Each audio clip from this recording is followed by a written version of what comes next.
My name is Warren Buffett, and before I say anything else, let me speak plainly to you for a moment.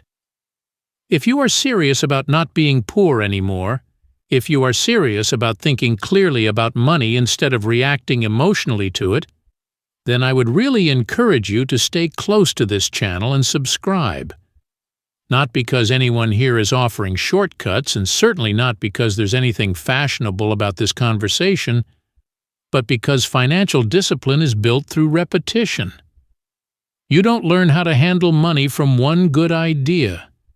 You learn it by hearing the same sound principles often enough that they begin to guide your behavior when temptation shows up.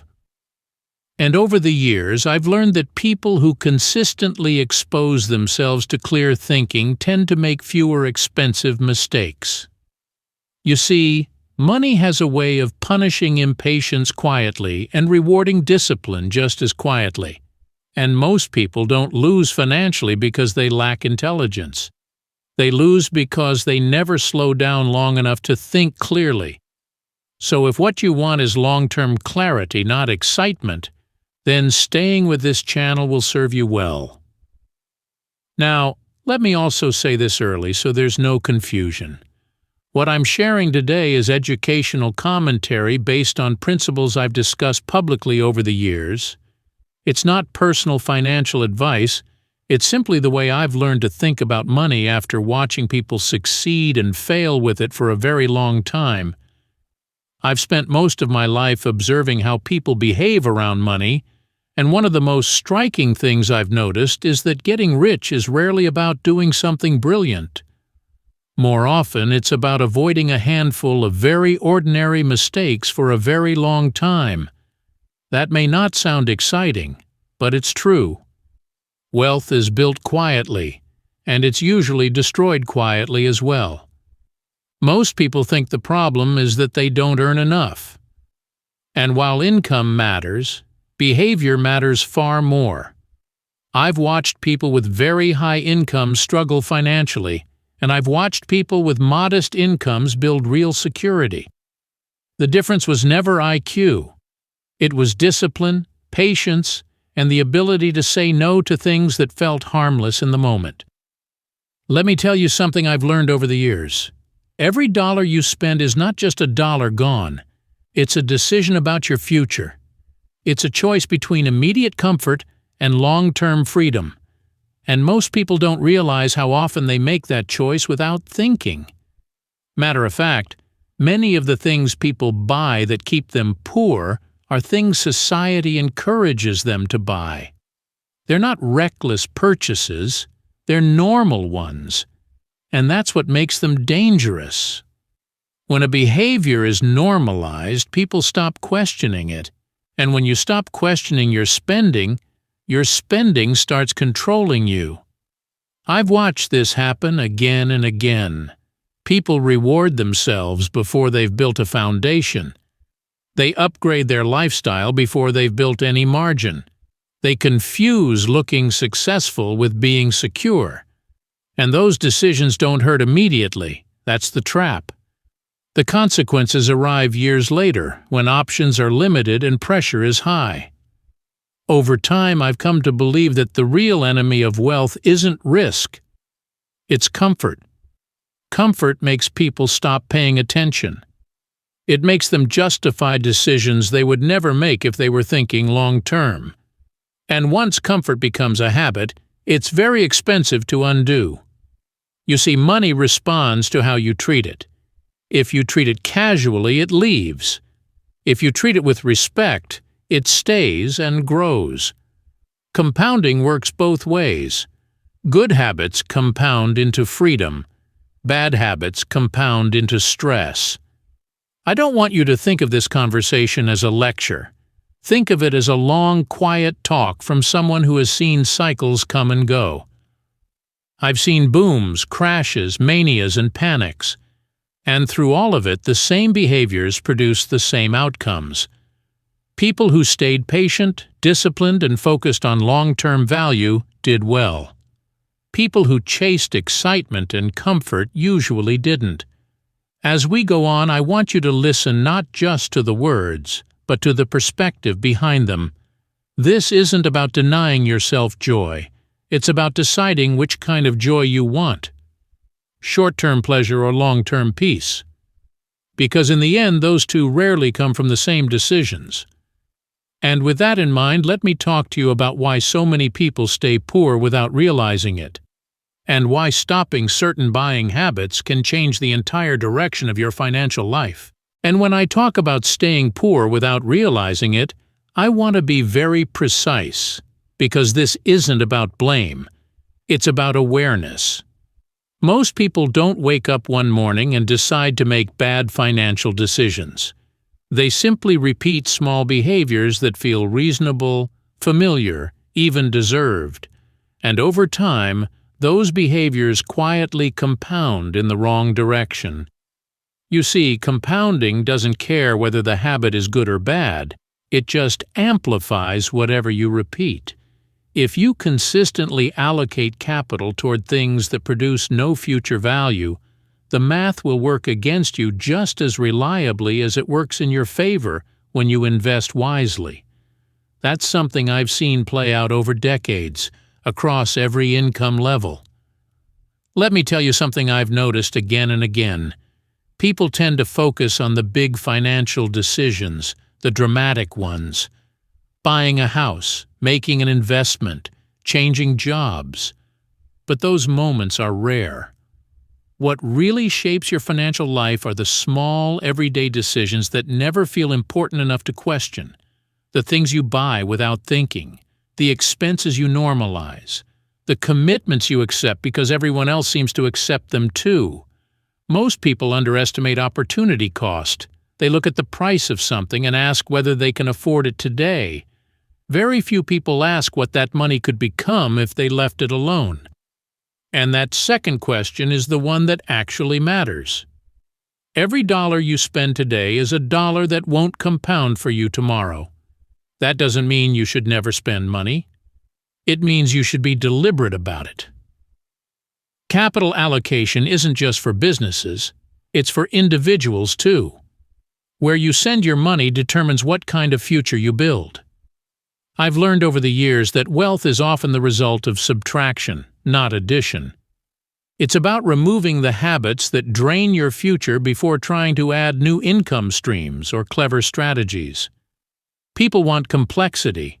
They want sophisticated solutions. But most financial problems are behavioral, not technical.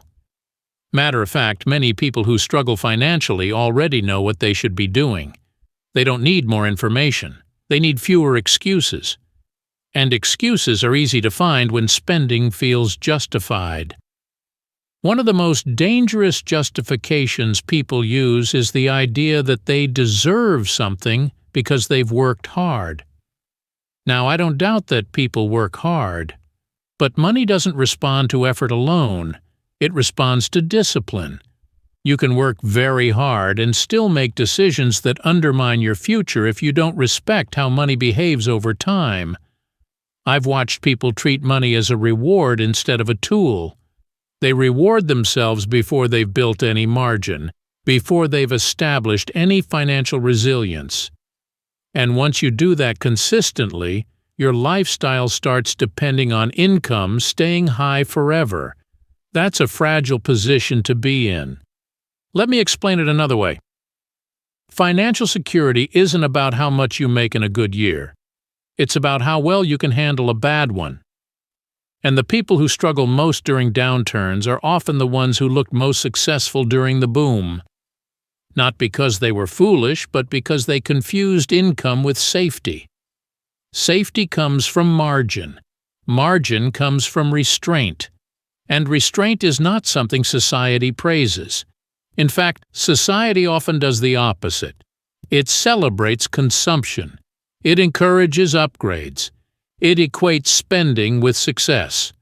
And if you're not careful, you begin to internalize those messages without questioning whether they serve you. I've always believed that looking rich and being rich are two very different things. Looking rich is expensive. Being rich is quiet.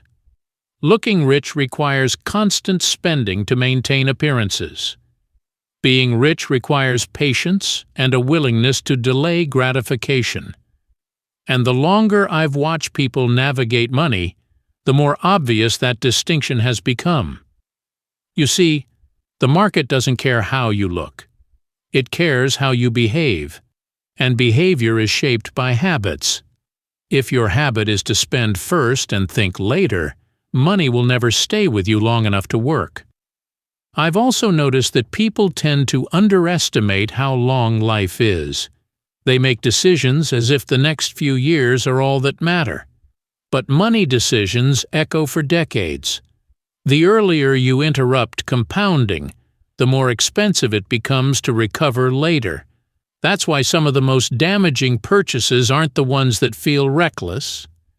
They're the ones that feel normal, the ones that come with monthly payments, the ones that quietly increase your fixed costs. Fixed costs are dangerous because they reduce flexibility, and flexibility is one of the most valuable financial assets you can have. When your obligations are high, your options are limited. You can't wait. You can't pivot. You can't take advantage of opportunities when they appear. You're forced to keep running just to stay in place. And that kind of financial treadmill wears people down over time.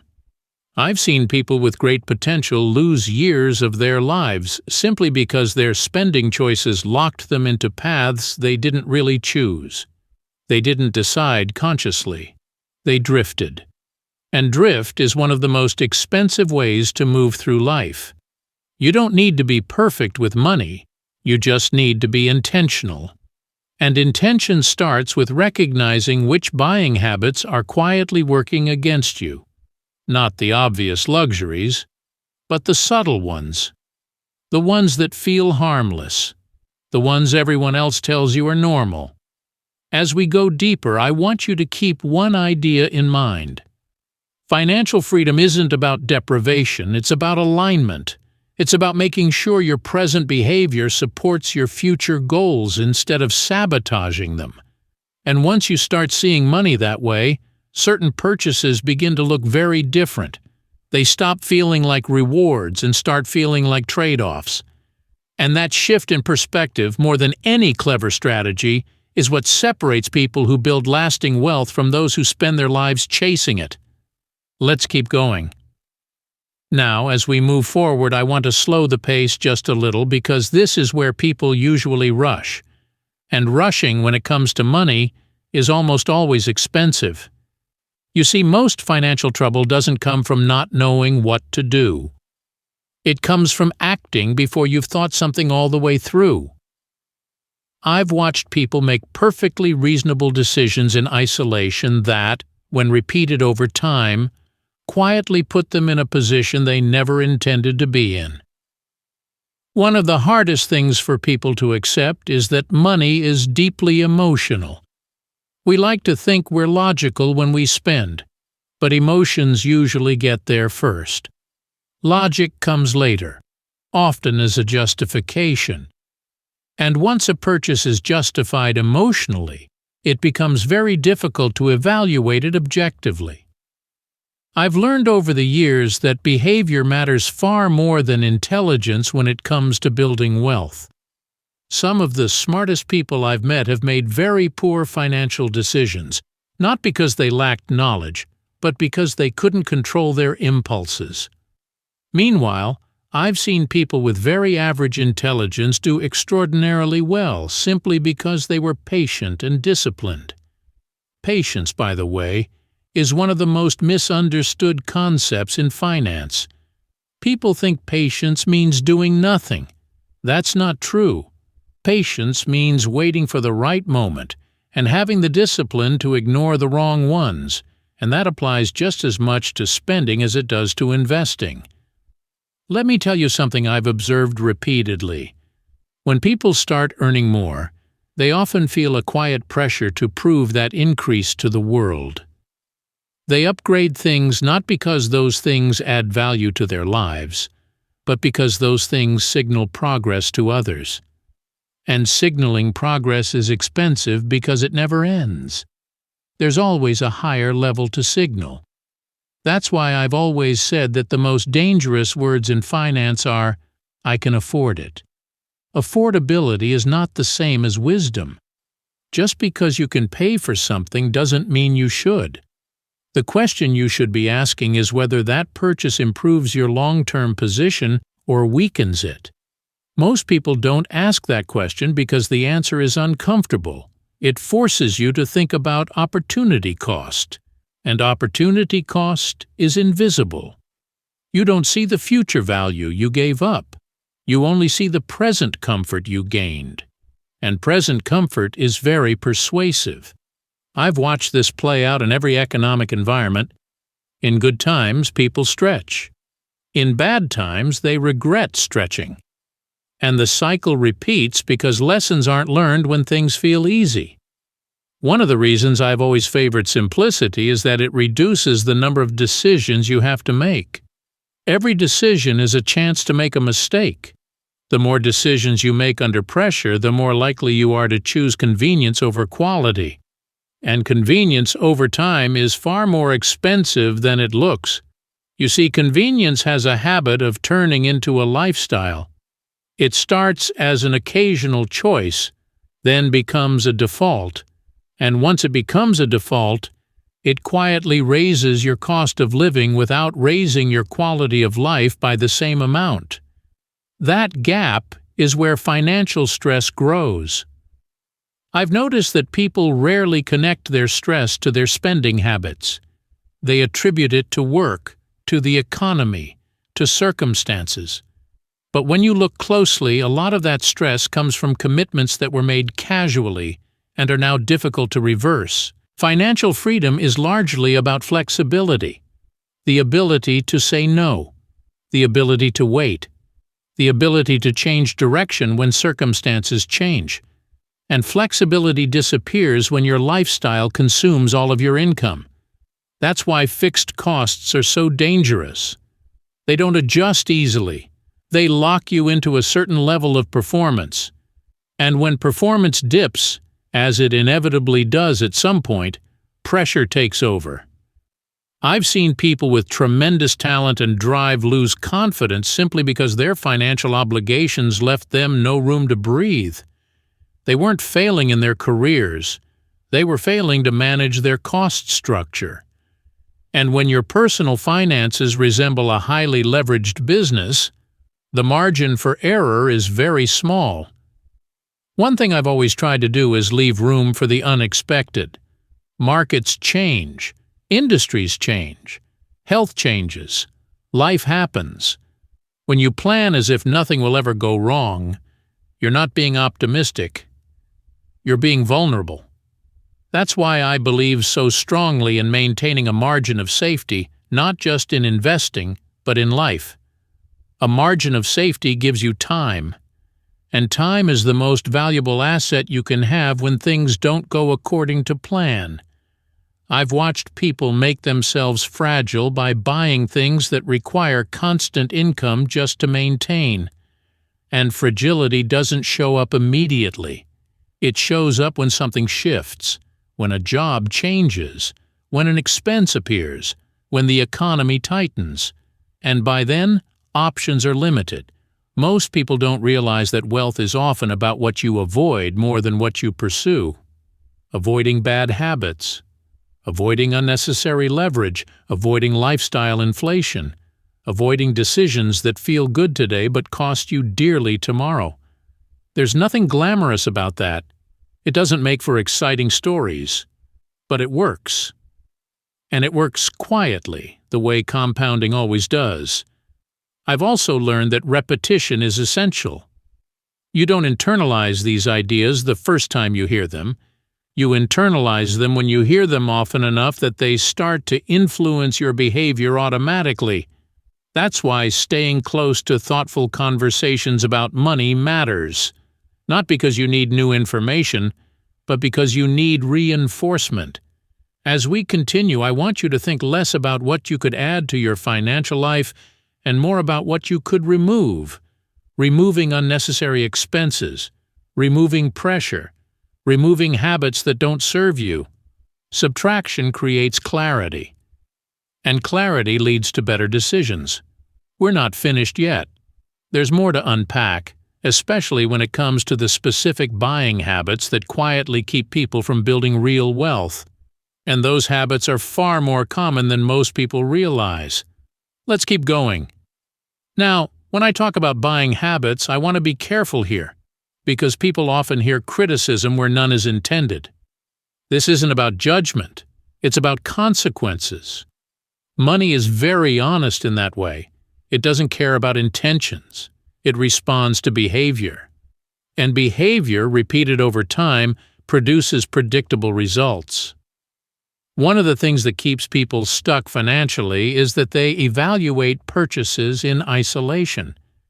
They look at one decision at a time and ask whether it's reasonable. And often taken alone, it is reasonable. The problem is never one decision.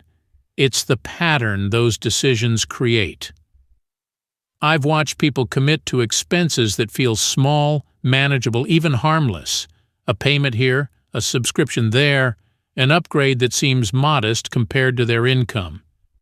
But over time, those commitments stack on top of one another, and suddenly a large portion of their future income is already spoken for. At that point, they're no longer directing their money. They're servicing it. That's a subtle shift, but it's an important one. When your money is free, you have options. When your money is committed, your options shrink. And the fewer options you have, the more pressure you feel. Pressure, in turn, leads to poorer decisions. It's a cycle I've seen repeat itself countless times.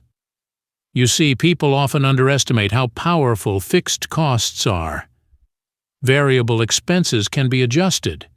Fixed costs are stubborn. They don't care how you feel. They don't care whether the economy is doing well or poorly. They demand payment all the same. And the more fixed costs you carry, the more fragile your financial life becomes.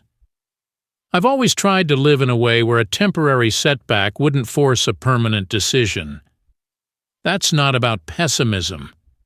It's about realism. Markets fluctuate. Businesses change. Life is unpredictable. When you build a life that requires everything to go right, you're not planning. You're hoping. Hope is not a strategy. Over the years, I've noticed that many people buy things not because those things add real value to their lives, but because those things reduce discomfort in the moment. They buy convenience to avoid planning. They buy upgrades to avoid feeling behind. They buy distractions to avoid thinking. And each of those purchases feels justified at the time. But avoidance is expensive. Avoiding planning today often means paying more tomorrow. Avoiding discomfort now often means accepting stress later. And stress has a way of clouding judgment, especially when it comes to money. I've learned that one of the most valuable skills you can develop is the ability to sit with mild discomfort without trying to spend your way out of it. That doesn't mean denying yourself everything. It means being intentional. It means asking whether a purchase solves a real problem or merely postpones thinking about it. Let me tell you something else I've observed. People often confuse activity with progress. They're busy managing their finances, tracking accounts, moving money around. But they're not actually improving their position. They're rearranging, not building. Real progress in personal finance often looks boring from the outside. It looks like consistency. It looks like restraint. It looks like not changing much even when income rises. And because it's boring, many people abandon it in favor of something more exciting. Excitement, however, is rarely a reliable guide in financial matters. I've seen excitement drive people into investments they didn't understand, purchases they didn't need, and commitments they couldn't sustain. Calm thinking, on the other hand, tends to lead people toward decisions that hold up over time. That's one of the reasons I've always emphasized understanding over action. You don't need to do something all the time. You need to do the right things consistently and avoid the wrong ones persistently. Most people don't fail financially because they miss opportunities. They fail because they accept too many obligations. Opportunities are optional. Obligations are not. And once you take them on, they follow you whether you're ready or not. I've also noticed that people often underestimate how much freedom comes from owning less. Fewer possessions mean fewer responsibilities. Fewer responsibilities mean fewer demands on your income, and fewer demands mean more flexibility. Flexibility gives you time. Time gives you perspective. Perspective leads to better decisions. It's all connected. There's a common belief that once you reach a certain level of income, these concerns disappear. They don't. In fact, higher income often makes poor habits more expensive. If you don't change your behavior, more money simply allows you to make the same mistakes on a larger scale. That's why discipline has to come before wealth, not after it. You can't outsource discipline to a future version of yourself. If you haven't learned to manage smaller amounts of money thoughtfully, larger amounts won't solve the problem. They'll magnify it. I've watched people assume that a raise, a promotion, or a successful investment would finally make them feel secure.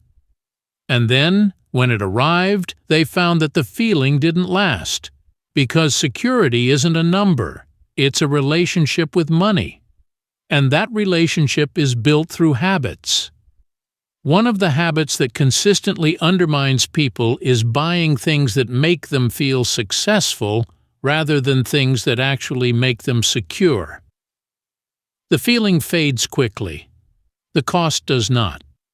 Security comes from knowing you have room to maneuver, from knowing that you're not one unexpected expense away from trouble, from knowing that your future isn't entirely dependent on your next paycheck. Those things don't show up in photographs. They don't impress strangers. But they matter far more than appearances. As we move closer to the heart of this conversation, I want you to keep reminding yourself that wealth is not about perfection. It's about direction. You don't need to undo every past mistake. You need to stop repeating the ones that are quietly working against you. And once you begin to see those patterns clearly, it becomes much easier to change them. Awareness is powerful. It doesn't demand action immediately. It simply changes how you see your choices. And once your perspective shifts, behavior often follows naturally. There's still more to talk about, especially when it comes to the difference between spending that supports your life and spending that consumes it. That distinction is subtle, but it's one of the most important ones you can learn. Let's continue. There's a point in every person's financial life where spending stops being about necessity and starts being about identity. That transition is quiet, and most people don't notice when it happens. They begin to buy things not because those things materially improve their lives, but because those things confirm a story they're telling themselves about who they are, or who they think they should be. I've seen this over and over again. People reach a certain income level and feel that maintaining a particular image is part of the cost of success. They don't articulate it that way, of course. It shows up as expectations. Expectations about housing, about transportation, about lifestyle, about what feels acceptable and what doesn't. And once those expectations settle in, spending follows automatically. The problem is that identity-based spending is very difficult to control.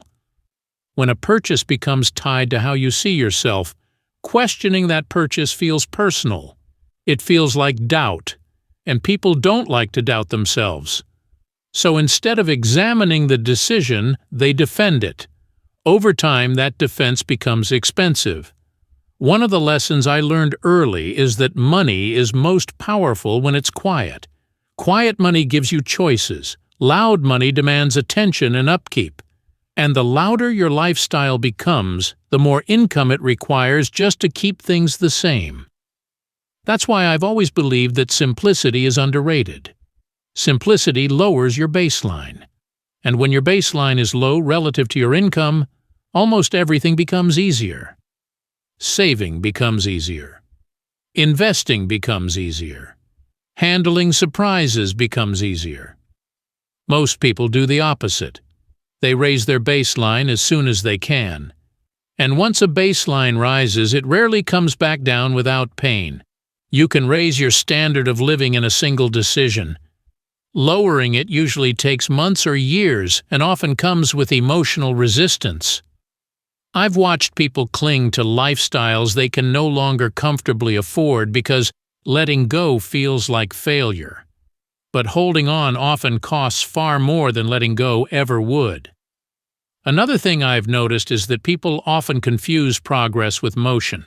They're constantly adjusting, upgrading, changing, but they're not actually moving closer to security. Real progress in personal finance often looks like standing still while income rises.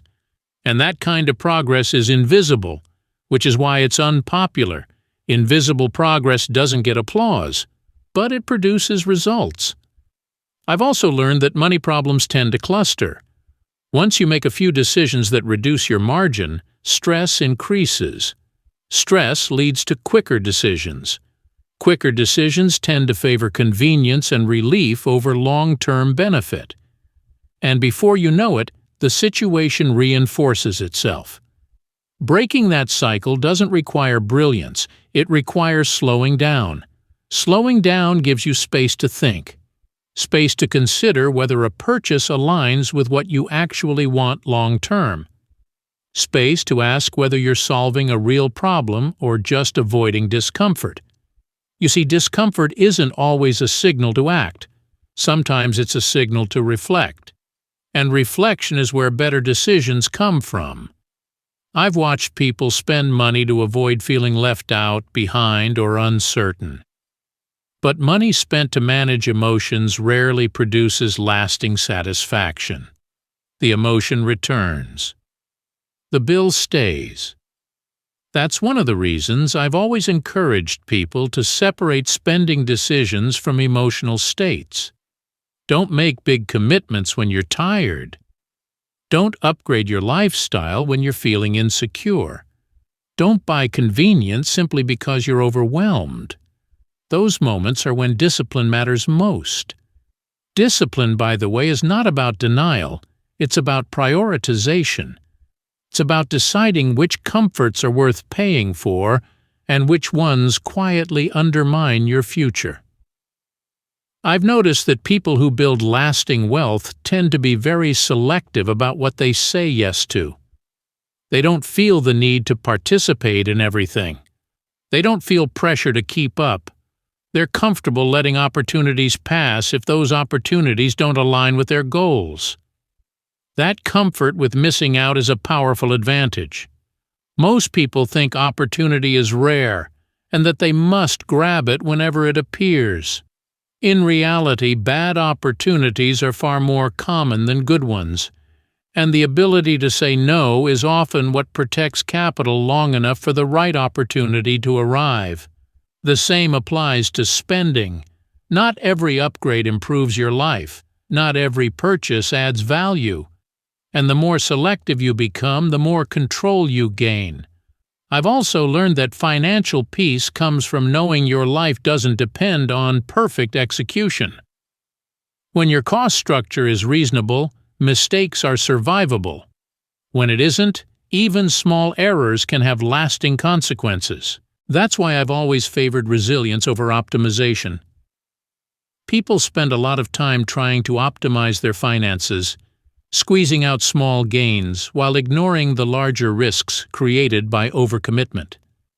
Optimization assumes stability. Resilience assumes change. And change is inevitable. When you build resilience into your financial life, you don't need to predict the future accurately. You just need to avoid putting yourself in positions where small changes cause big problems. I've seen people spend years chasing marginal improvements in returns while ignoring the much larger impact of their spending habits. Returns matter, but behavior matters more. You can't invest your way out of poor discipline.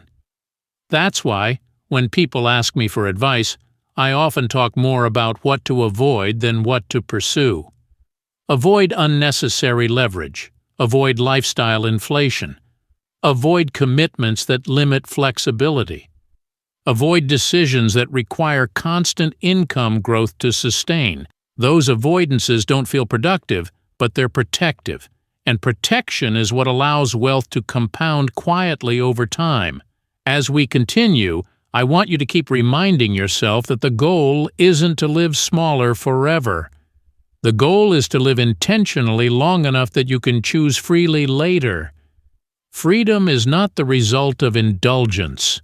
It's the result of restraint practiced consistently. We're getting closer now to the deeper principle underlying all of this.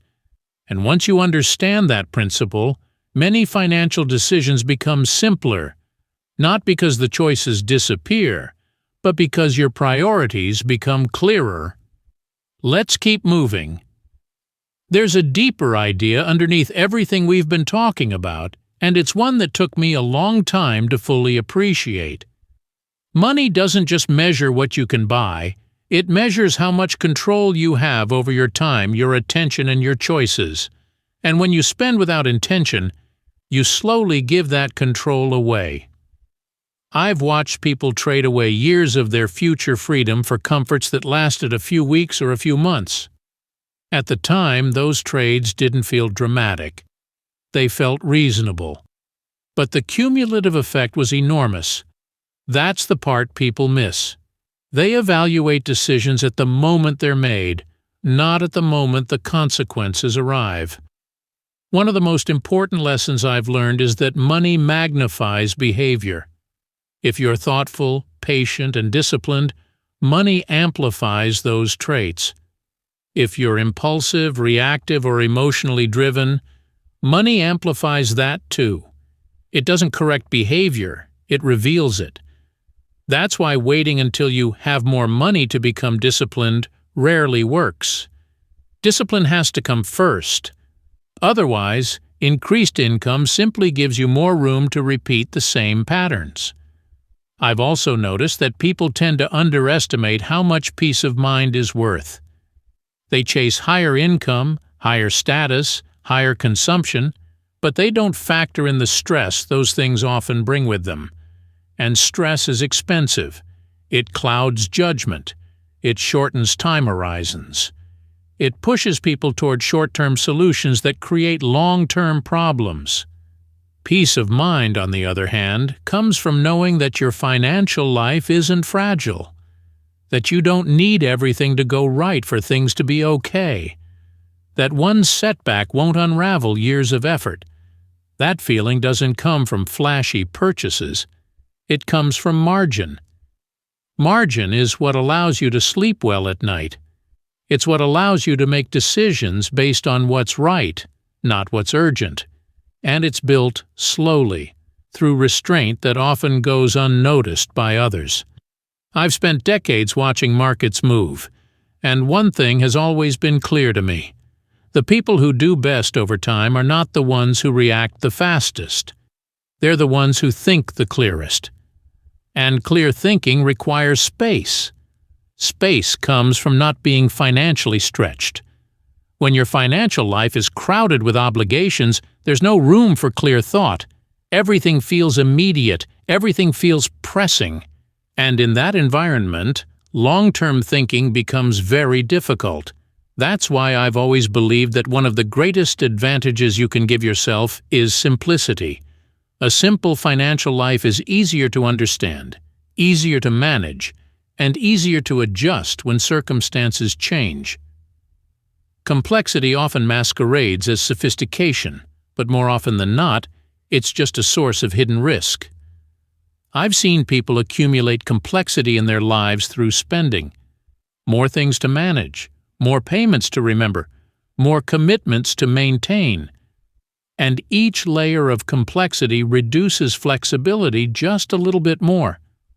Flexibility, once lost, is hard to regain. Another thing I've noticed is that people often spend money trying to feel certain in an uncertain world. They buy things that promise control, comfort, or predictability. But the irony is that those purchases often create more uncertainty in the long run by increasing dependence on steady income. True security doesn't come from eliminating uncertainty. It comes from being prepared to handle it. Preparedness isn't exciting, it doesn't feel urgent. And because it doesn't feel urgent, it's often postponed. People tell themselves they'll get serious later, when things calm down, when income increases, when life is more settled. But life rarely becomes more settled on its own. The people who build lasting wealth don't wait for perfect conditions. They build habits that work across a wide range of conditions. Those habits don't depend on optimism. They depend on discipline. I've also learned that the most expensive words people say to themselves are, "I'll fix it later." Later is where problems grow. Later is where interest works against you. Later is where options narrow. Fixing small issues early is far easier than fixing large ones later. That's true in investing, and it's true in personal finance. The earlier you recognize a habit that's working against you, the less painful it is to change. Most people don't fail because they never had a chance. They fail because they delayed the uncomfortable decisions until those decisions became unavoidable. And by then, the cost of change is much higher. That's why awareness is so powerful. Awareness doesn't require action immediately. It simply changes how you see things. Once you see a spending habit clearly, it's very hard to unsee it. And once you can't unsee it, repeating it becomes uncomfortable. Discomfort, when it's small and voluntary, is a teacher. When it's large and forced, it's a crisis. The goal is to listen to the small discomfort early so you don't have to face the large one later. I've always believed that wealth is built through a series of quiet, uncelebrated decisions. Decisions to wait. Decisions to say no. Decisions to keep things simple even when you could make them more elaborate. Those decisions don't make headlines, but they make balance sheets stronger. As we get closer to the end of this conversation, I want you to reflect on one thing. None of what I'm talking about requires extraordinary talent. It doesn't require perfect timing. It doesn't require predicting the future.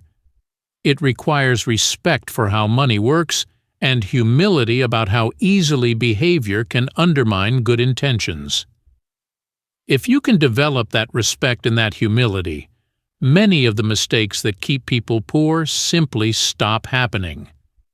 Not because you forced yourself to change, but because your perspective changed. And when perspective changes, behavior usually follows. There's one final piece to this that ties everything together, and it's worth sitting with carefully. Because once you understand it, the noise around money becomes much easier to ignore. Let's bring this home. Let me leave you with the idea that ties everything together, because once this settles in, many financial decisions become simpler, not easier, but clearer. Money is not a finish line. It's a tool for shaping a life with fewer forced choices. And the fewer forced choices you have, the more room you have to think, to wait, and to act deliberately. I've learned that most people don't actually want to be rich for the sake of numbers on a statement. What they want is relief. Relief from constant pressure.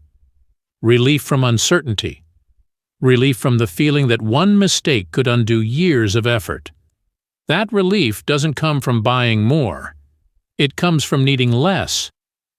When you stop buying things that quietly steal your future, something interesting happens. Your financial life slows down. Decisions feel less urgent. You begin to see opportunities you would have missed before.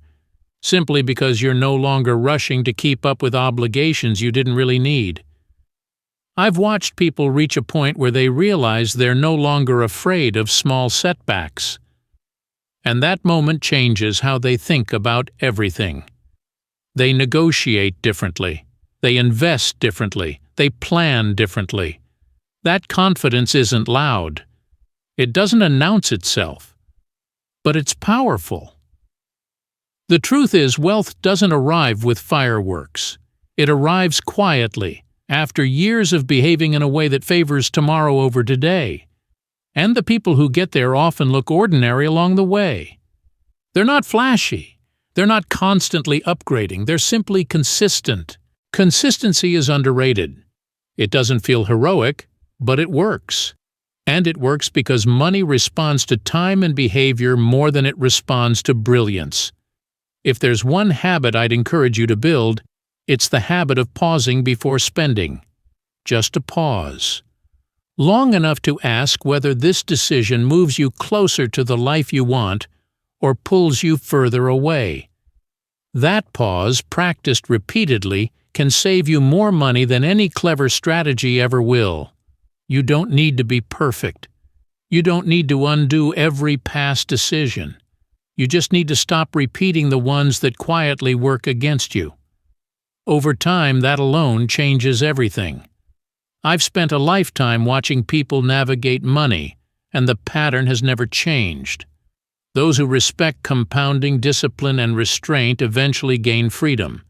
Those who ignore them eventually lose flexibility. It's not dramatic. It's mathematical. If you take nothing else from this, take this. Money rewards patience and punishes haste. And once you accept that, you stop fighting reality and start working with it. If these conversations help you think more clearly, if they help you slow down and avoid mistakes that cost years to recover from, then I'd encourage you to stay close to this channel and subscribe, not for motivation, not for excitement, but for reinforcement. Because clear thinking, repeated often, becomes instinct. And instinct is what guides you when pressure shows up. Thank you for taking the time to listen. More importantly, thank you for being willing to think long-term. That willingness, practiced consistently, is what quietly separates those who struggle from those who build something that lasts.